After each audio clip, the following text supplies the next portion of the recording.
so Michelle Russell, and my fight name as well, which is The Muscle. I do Muay Thai and I've been training Muay Thai for maybe, I keep saying like 6 years, but I feel like I've said 6 years for like 6 years. So probably 7 or 8 years now. I've been professionally fighting since 2019, but we had that 2-year gap in COVID, so I lost a lot of time over that period. I started, so Muay Thai I genuinely like didn't know about until maybe 20 years old. I had no idea what Muay Thai was. I knew what boxing was, I knew kickboxing kind of was, but I had no idea about Muay Thai. I moved down to Melbourne, and my ex at the time, or my partner at the time, he introduced me to a Muay Thai class. I did one with him, so that was in Geelong. Came back to Melbourne and then joined a Muay Thai gym like the next day. Your sport is Muay Thai, but you've dabbled in boxing and MMA. Can you tell us about those experiences? The boxing fight more so, it was just kind of, I mean, I never had terrible boxing, but like for this gym and our style of Muay Thai here, like it does transfer quite well. So we just got me ready for a boxing fight. I think I learned so much from that, like just how to use my hands properly. It's been great for my Muay Thai as well. So it was never really going to take much away. I think Andy knew me well enough to know that I could do it, and I trusted him. I trust him with everything. He knows what I can and can't do. I mean, it was an exhibition match, so there was no win or loss, so I don't actually know how well I did. I think I did okay, but I definitely was no boxer. And the MMA fight, it was just a bit of fun. Like I wasn't getting fights for Muay Thai. I was stagnant for almost half a year. It was so frustrating to try and get fights.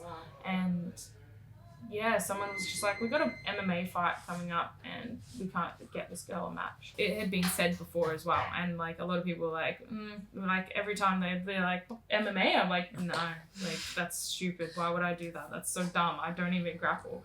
And then one day, because we hadn't had a fight, like they're like MMA, and Andy looked at me, and then other people looked at me, and I was like, normally Andy's like no, like, or I could tell that he's like not seriously considering it. Yeah. And then he looked at me, and it was like, oh, he's actually considering this.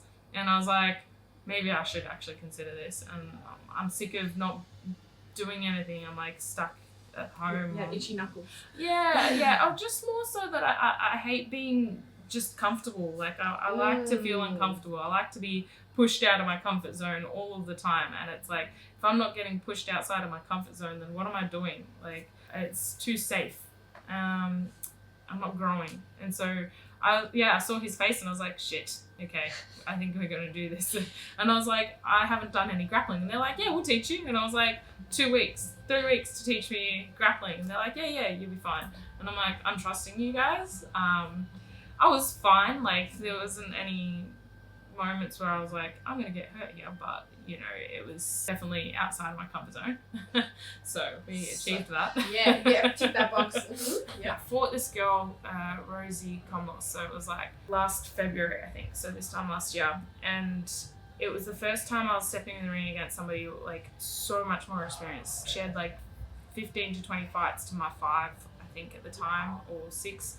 And I remember we were all kind of like a little bit, you know, this could go one or two ways. She'd had a couple of years off, but it was the first time coming into fight where we were like not sure of how it was going to go. And I performed my best, I did my best, and I remember just being so proud of myself after that fight. Like I did crazy shit in the ring that I'd never done, like Supermans, and just like, yeah, I kind of enjoyed the fight as well. Like it was the first time getting in there and enjoying it too. So yeah, not only did I do well against a really experienced opponent, but I also enjoyed my time there. So wow. I think that was a really big achievement and a big eye opener for me, that I can not only just fight, but I can really enjoy it as well. Which I think is a learning process. I think everyone just goes in, they should have to enjoy fighting, but it's not like that. Sometimes you have to learn how to enjoy it too.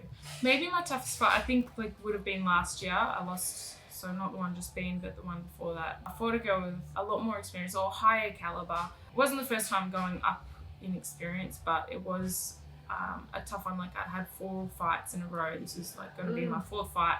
And in a row, I mean like literally 4 months, 4 fights, straight back to back. And this was one of the lightest, 53 kilos.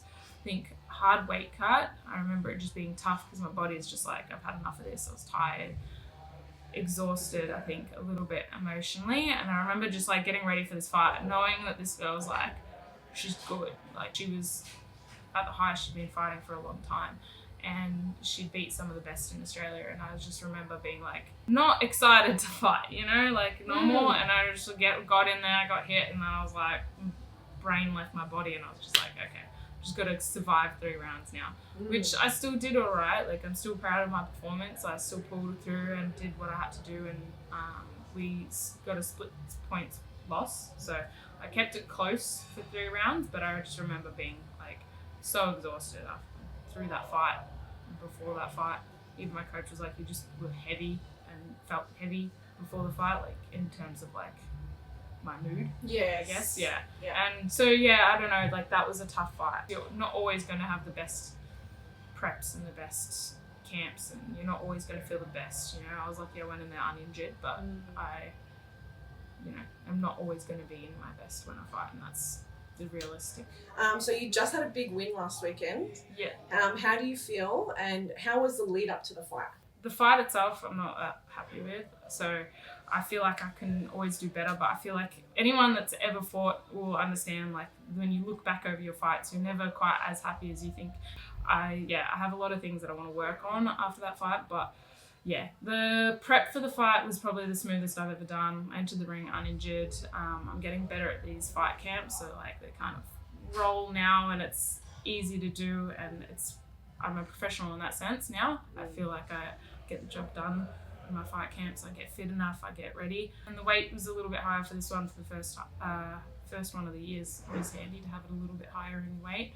But it was good. And then on the day, I randomly just got super like emotional and nervous and everything like that on the fight, which later on I realized was because of female cycle and everything like that. And I was just like, okay, this all makes sense. But yeah, so I had dealt with a lot of emotions that day, which is crazy. I've never had that before. So this was the first fight where I've like won, come home, and then fucking cried just because I was emotional, no reason. I was like just a sook. And it's good for me to know now that like I can have those emotions and I can have those feelings, and I can feel more tired and more weak and feel those things, and then still go out and fight and still win and still do good. Thank you so much for sharing that. No worries. I thought that would be a nice insight into this, because this, again, like this fight was just like everything else was fun, everything else was going good. The fight was like I was set up well for the fight, but then just on the day everything just went to kind of shit emotionally. And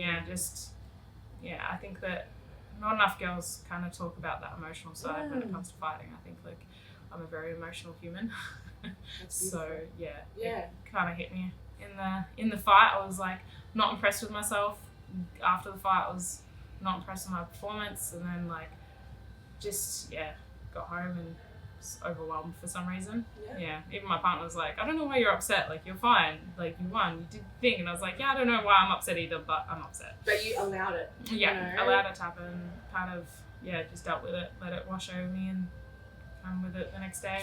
I just want to touch on the weight cutting, because it's such a huge thing in the sport. What is your opinion on it in general? Do you think we can improve it as a sport, and do you think that we need to take precautions that are different or approach it differently as women? I think for girls, I think we have, and maybe it's an old school approach because this was such a male dominated sport, is that they expect us to cut or do the same as what guys are doing. Previously, girls were asked to cut a lot of weight to keep it in line with what they would ask from guys. And I think 1 kilo from a guy is worth 2 or 3 from a girl. So it's not the same. Like when we cut, it does more to our health. And so I think that nowadays the science is getting a lot better. Girls are cutting a lot less than what they used to. But there's still a ways to go. And there's also like this big thing, like in terms of body image, like you see all these guys getting in there and they're all cut and ripped, and it's easy for them to get that way. Like Indy goes on a diet for a week and he loses 3 kilos. I go on a diet for a week and I'm still the same as when I started, you know, and I can't, and he just gets shredded by like lifting weights. And whereas like it takes a lot of work for me to get even remotely like a little bit of muscle definition. And then you see some girls out there and they're getting out there, they're absolutely ripped, cut, and like, you know, six pack and everything, and I've never had abs, like I will never have abs, and I'm completely okay with that. But I just also, you know, you can't help but compare yourself to other girls and how they look and how they fight at this lower weight. I think like it is really important for coaches and for girls that are coming up and wanting to fight is that every girl is built differently. You may be, you know, like I'm built like a little powerhouse. Like I'm stocky and I'm aware of that, and I fight better when I'm at like a little bit of a higher weight, you know, compared to when I'm trying to cut down to 53. You know, it's just, I do all the right things in terms of my diet. I have a dietitian who works with me, and even he's like, you're gonna fight better at these weights. And I trust him, and now my coach also trusts him and works with him, and we understand that. My coach, like, we were thinking about getting me down to 52 to fight for titles and stuff like that. And with like serious chats and proving myself at 55 too, I'm like, I don't want to go under 53. Like, I think 53 should be the title fights and the important fights, and I want to stick to that 54 to 55, enjoy life a little bit more, not be miserable for like months on end trying to diet. I just think that, like, while you're an amateur, I think it's really important to find out what weight you feel the best at, like you can feel happy at, not just like get to, because you can get to any weight with enough starvation and enough like work, you can get to low weights. But I think it's really important to find where you're strongest at, where you feel like people hit you and you're not just moving, like, you know, feeling like you're weak and can't hold yourself, and you can still enjoy life. They say like 1% of, you know, population goes into the ring, right? Yeah. Has your relationship changed with training over the years? Yeah, absolutely. I think when I first started, well, I used to hate sparring. I still kind of like, it's not my favorite. Like, I don't, Really? Sparring's okay, but I think that I really love pad work, and I really love that energy. I can hit something as hard as I can and like, you know, get all of that energy out. But sparring, it depends on the people I'm with, because I like to spar and like set things up and like learn and like practice things and really gain that side of things from sparring. I don't need to be like hitting somebody hard as I can to like learn. So and it's very Muay Thai style, like that playful kind of sparring. So I love that, and when I can find partners that I can play and move around with like that, then it's good. But if I just feel that competitive energy where they just want to beat me, I'm just like, I can go into the ring and do this with somebody. Like, I don't need to do this in the gym here, and I don't have anything to prove against you. Like, I just want to kind of learn shit, and I want you to try and learn stuff too.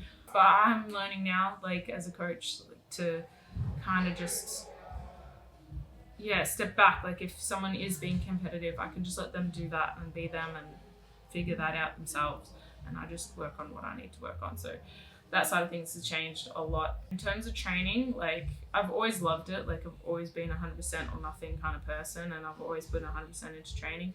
Learning now to, like, you know, go with the flow. Like, some days it's not going to be like 100%, some days it's going to be 50%, and I have to be okay with that. And I used to be like, if I'm not training 100%, I'm not getting everything out of this. But, you know, eventually you can't do that. That'll take its toll on you very quickly. I think it was a quote from, she's a fitness trainer, but like said something like, you should think of like training and like, your intensity as a dial, not an on and off switch. And I think that was something that's like changed a lot for me. I'm like, I can dial things back and work on other areas and then put it up when I need to. Like, it shouldn't just be at like full percent all the time. Like, you gotta work smarter, not harder. That's the one. Like, to be a fighter, you really do have to put a lot aside. Like, I gave a lot of social events, a lot of things for my family and friends. You know, you really have to like choose every time. They're like, do you want to come out for drinks? I'm like, do I want to come out for drinks, or do I want to train tomorrow at 100%? Like, and be able to train well tomorrow. Always thinking about how that would affect your training, how that affects you later on. So if you do want to be like a full-time fighter, I think that it does help to be flexible in your job. There are guys that like work full-time and then train, and that's all good. But I think, I don't know if I could do that, like, because I have, my boss is my coach, so it's like, it's a little bit, you know, if he wants me to work, well, he has to be able to balance that for me as well. So it's not just my responsibility to balance that part of my life, it's his responsibility as well, which he does well. Like, a lot of people talking about wanting to quit their job and do this, and I think that's like, it's a little bit unrealistic. I don't think I never like just quit and went fully into this and gave up everything, I was like, I would give up an hour here and put an hour here. Like, and then over time, I eventually moved my life to this full time. So it wasn't like, just quit everything, go here. Like, I don't think anyone has the luxury of doing that. I think over time, if you're working part-time or casually or full-time, you take an hour from your full-time job and you put it an hour into your training or into working as a PT or doing work here.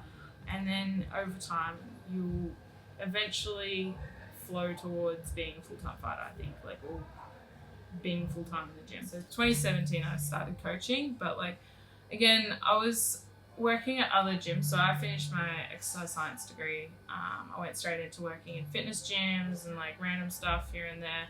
So I've worked as a coach for a long time, kind of like as a PT. And then, yeah, Andy, when I started fighting amateur, Andy was like, I think it was more to help me out. I don't know if it was to help him out, but he gave me a job here to like kind of help out with classes, like shadow more say, like than actually coach.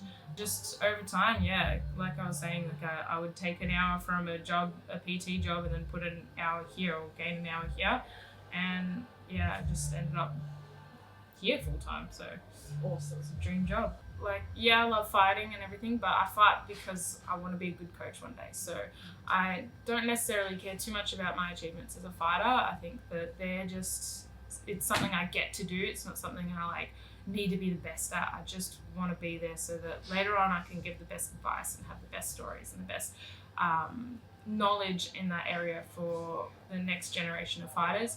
So yeah, I think becoming a coach, and not just a coach, like a decent coach, and you know, training other fighters and stuff like that, having that part in my career is, I think, probably my favorite part.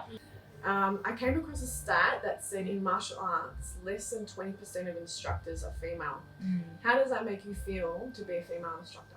I'm so proud, like, and this gym especially, we've got 2-3 female coaches, and we did have a lot more. We had even 5 at one stage where the gym was just mostly female coaches. I think it does help, like, to have a boss that's like, he's got 2 daughters and a partner, and he's, you know, like, he respects women and he's such a good boss. So it did really help to have somebody like that really did want to just boost the females in the gym and really want to help us out. So I'm so proud of that and this gym for that.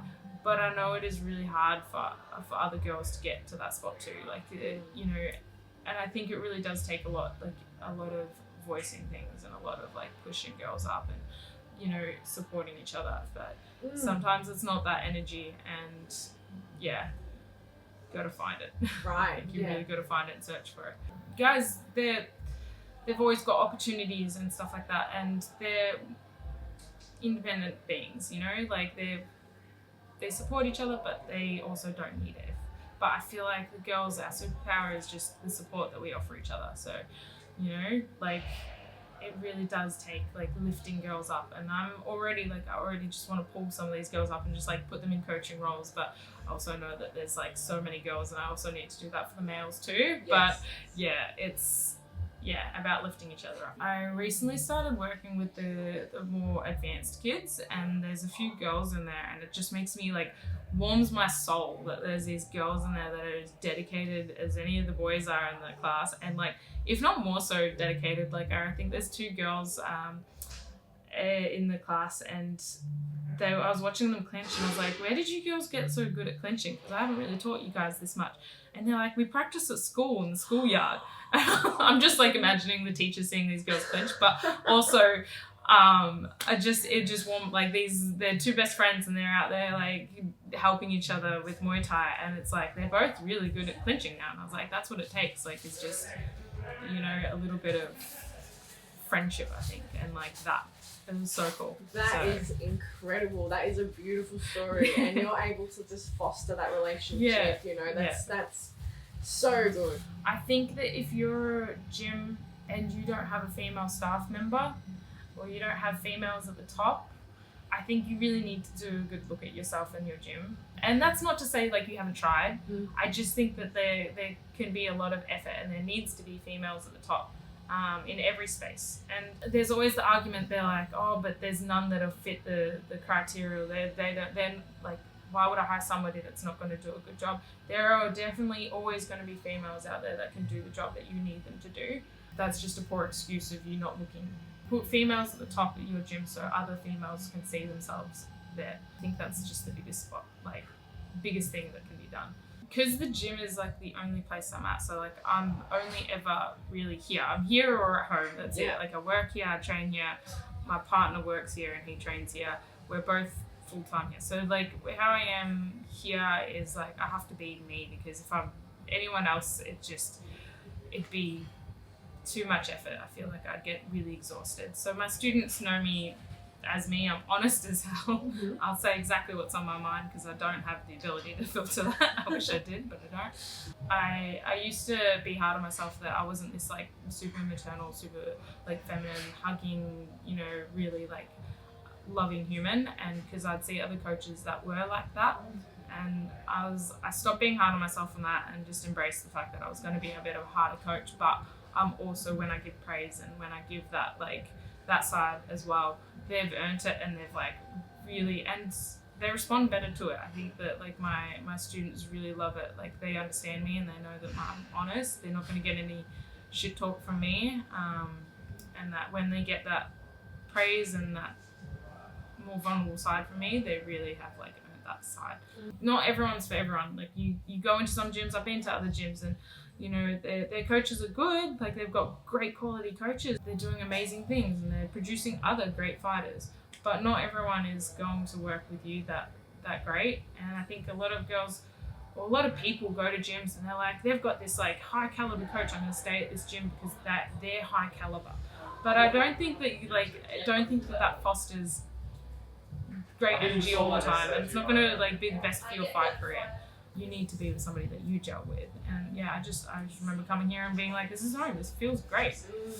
You could have a coach that's not really done well in their own career and still take you so far. I think he does so much for me, like in and outside of the gym. Like he does heaps for me. And now I've got Indy as well, and we've got Jeb too, so we've got added pieces. Like they're not like taking away from anything, they're just adding to the story now, and it's been good. Like Indy also, he's been great for my confidence. Like Andy's good for my confidence, but like Indy has been my biggest fan since I met him, and it's been like the best thing for my confidence. And I remember just like starting being like believing like I could do this, I could be like this great person. I didn't think that before, but like met him and I just got that feeling. So yeah, I think a lot of people try to like bury their feelings and their nerves down, and they're just like, don't feel them. Don't think that that's realistic enough.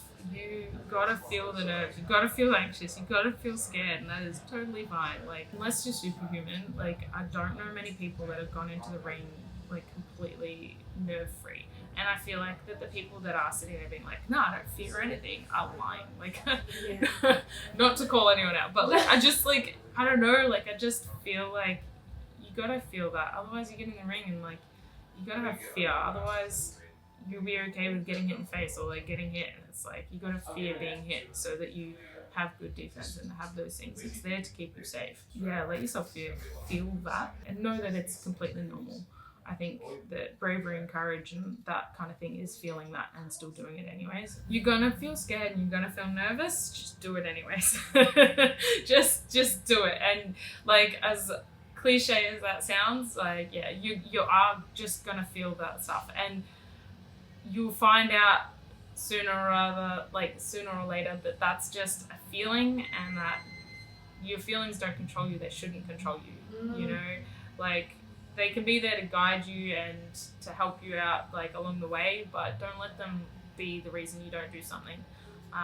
You'll miss out on a lot of cool opportunities and cool shit if you just are always letting that fear dictate your decisions. There was a young girl and she was like, I'm scared to do things, and I was like, if you are scared, I understand that, but don't let that be the reason you say no to things.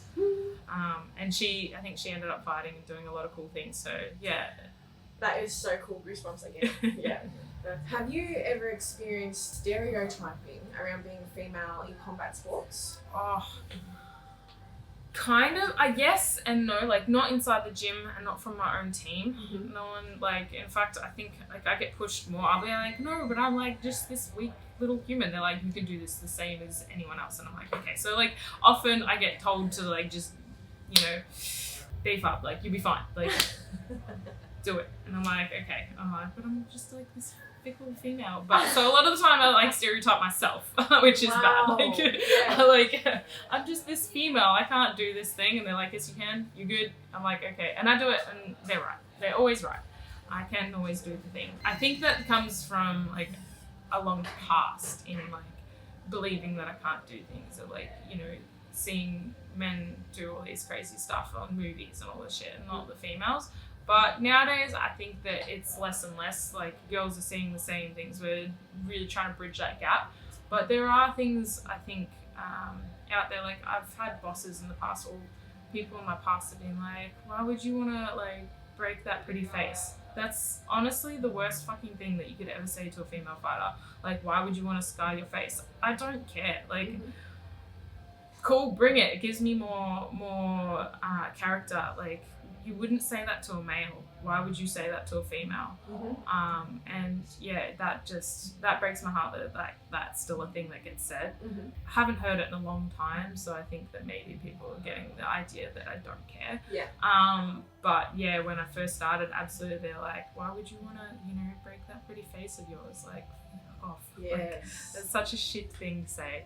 So I think there are misogynistic people out there still, and they show up, oh, actually, you will love this. I think they show up just on social media the most. Yes. And I think I put up a coaching video on Facebook. It hasn't happened on Instagram yet, but it blew up on Facebook, and just with very small-minded people commenting about like how I'm a female and coaching. I think I'm going to quote something and you'll love this, and feel free to use it. It's so good. I think one of the quotes was like, next we'll have men teaching females how to use tampons. And I think I remember reading that comment, and I'm like, what the fuck kind of comment is that? Like, I know that they're just trolls, and I can put to it, like, I don't get offended by that at all, because I'm just like, you obviously have zero idea of what you're talking about. I did some research, and it turns out the first tampon was created by a man, and he did teach his wife how to use it. So I think I commented back that. I was like, yeah, I think the first tampon was made by a man, so, you know, go screw yourself kind of thing. But yeah, fuck, like, you get that. Wow. And I feel bad for the girls out there still getting comments like that, but I know that there are men getting commented about other stuff, so I know that it's not one-sided. But I do think that, like, that whole female belong in the kitchen kind of bullshit, like, you know, we can be many things. Yeah, leave it behind, you know, like, it doesn't belong here anymore. No, yes. I think we're proving that. And you are really on the front line of that, putting yourself, female coach, female fighter, you know, putting yourself out there. You're really on the front line. Like, good on you. Thank you. Yeah. What's next for you? I've got fight preps and everything like that. It all feels like kind of just work now. Like, I do my fight preps, and that's all kind of like a little bit more, it's all just work now and routine, and I can do them now without like it being such a big part of my life. I can do it and keep it to that area. Now I want a bigger project. I don't know what yet, but I'm going to try and figure something out. I want to do something big. But yeah, just more fights. I'm going to smash out as much as I can. I want to give myself until 33, 35 to finish my fight career. So yeah, I've got a little bit of a run now to make the most of this fight career that I've got. Get the best years of my body. And then, don't know, I'll probably just coach. Amazing.